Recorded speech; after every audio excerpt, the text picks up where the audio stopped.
नेता प्रतिपक्ष बाबूलाल मरांडी ने झारखंड की सुरक्षा व्यवस्था पर सवाल उठाए हैं। राजधानी रांची में पेट्रोल पंप में हुई लूट मामले पर यह प्रतिक्रिया दी। उन्होंने कहा है कि पेट्रोलिंग की गाड़ियां वसूली के काम में लगी रहती है। वहीं हजारीबाग के विष्णुगढ़ में हुई घटना को जघन्य अपराध बताया। परिसीमन को लेकर उन्होंने कहा है कि यह एक प्रक्रिया है। वहीं सुप्रीम कोर्ट के फैसले पर भी उन्होंने अपनी प्रतिक्रिया दी है। बाबूलाल मरांडी से बातचीत की है संवाददाता रुचि शर्मा ने।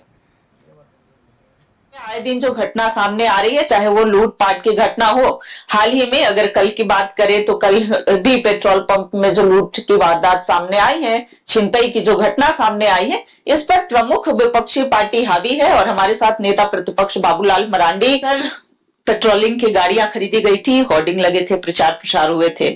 आप भी इस घटना पर क्या कहेंगे?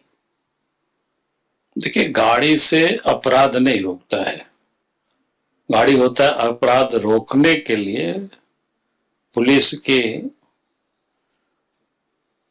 गतिविधि थोड़ा तेज होती है। लेकिन झारखंड में तो मैंने बार बार कहा कि पुलिस को हेमंत सोरेन ने अपराध रोकने के लिए लगाया ही नहीं है। पुलिस को इन्होंने वसूली में लगा रखा है। इसलिए जहां कहीं भी जाएंगे, जिधर भी जाएंगे, तो पुलिस वसूली कर रहे हैं, अपराध अपना अपराध कर रहे हैं। इस कारण से अपराध पे रुक नहीं रहा है। गाड़ी अपनी जगह पर है, लेकिन गाड़ी भी एक प्रकार से वसूली में आप मदद होने लगा कि पुलिस के पास गाड़ी है, कहीं भी वसूली के लिए चले। प्रतिपक्ष ने पहले भी कहा था कि गाड़ियां जो है, पीसीआर की जो भी गाड़ियां हैं, वो वसूली का भी कार्य करती हैं। जयराम महतो ने भी यह आरोप लगाया था। सर, हजारीबाग के विष्णुगढ़ में 12 वर्षीय बच्ची के साथ जो हुआ, उस पर क्या कहेंगे? नहीं, कहना क्या है, बिल्कुल जघन्य अपराध है। और इस प्रकार से लगातार घटनाएं देख रहे हैं। जो विष्णुगढ़ की घटनाएं हुई, तो लगातार बेखौफ होकर के अपराधी अपराध कर रहे हैं। लगता है कि उनको कोई कानून का खौफ नहीं है उनके अंदर में, पुलिस का कोई खौफ नहीं उनके अंदर में।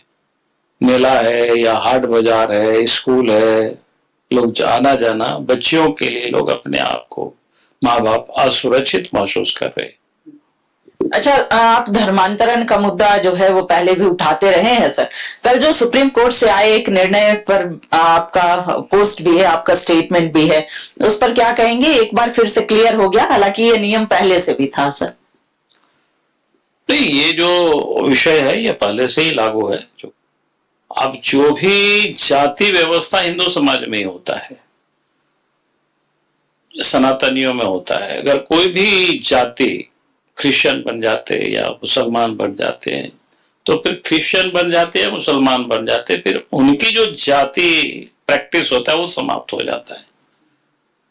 तो स्वाभाविक है कि वो फिर जातिगत जो रिजर्वेशन की जो सुविधा लेते हैं, मैं समझता हूँ वो गलत है। अच्छा, परिसीमन के तहत जो 33% आरक्षण की बात हो सर, या परिसीमन के तहत झारखंड में भी सीटें बढ़ेंगी, तो उसके लिए बीजेपी की तैयारी क्या होगी आने वाली? नहीं, बीजेपी उसमें क्या तैयारी करेगी? वो तो भारत सरकार एक डिलिमिटेशन आयोग बनाती है, तो भारत सरकार बनाती है या फिर इलेक्शन कमीशन करती है, ये मुझे ध्यान में नहीं है ठीक से, लेकिन एक डिलिमिटेशन आयोग बनता है।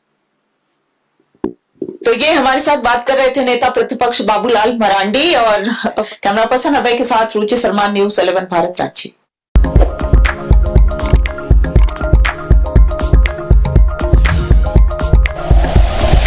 Like and share videos, subscribe करें हमारा चैनल और प्रेस करें बेल आइकॉन। न्यूज़ 11 भारत, सच है तो दिखेगा।